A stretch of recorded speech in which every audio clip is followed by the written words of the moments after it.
Çfarë ndodh me ne pas vdekjes? Sipas teje. Tani, këtu është një shkollë. Shkolla e karmave. Po? Njerëzit thonë që ai ju ndofshi karmën, nuk e fshi njëri dot karmën, sepse ti ke ardhur për të mësuar. Ty të jepet një problem. Atë problem, karmën duhet ta shikosh një problem, duhet ta zgjidhësh. Duke u zgjidhur ti rritesh. Po nuk e zgjidhe atë problem, do vish prapë në klasë, do ngelesh në klasë. Vazhdojt një udhëtim. Do mësosh, tani ti thua mua nuk më ecën, shikoja. Atëherë do pyesësh veten. Çfarë dua unë? Përse e dua, për shembull, do lekun, por çfarë e dua leku? Do të vi përgjigje nga brenda. 7 herë pyet e veten dhe prit, për çfarë më duhet leku? Do të vi përgjigje nga brenda. Ndihesh e pa vlerë?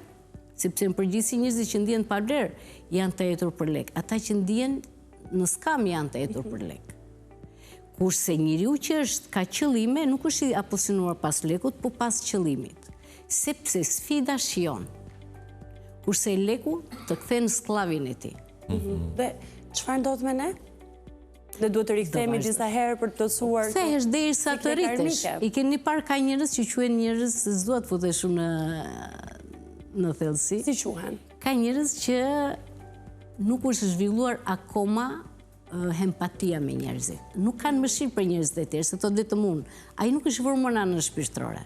Prandaj do vazhdoj udhëtimin derisa të marr mësimin. Dhe është një teknik tjetër, është një teknik Ho'oponopono që i thua tjetrit të kuptova, si ka thënë Jezu Krishti, që fale kundërshtarin tënd.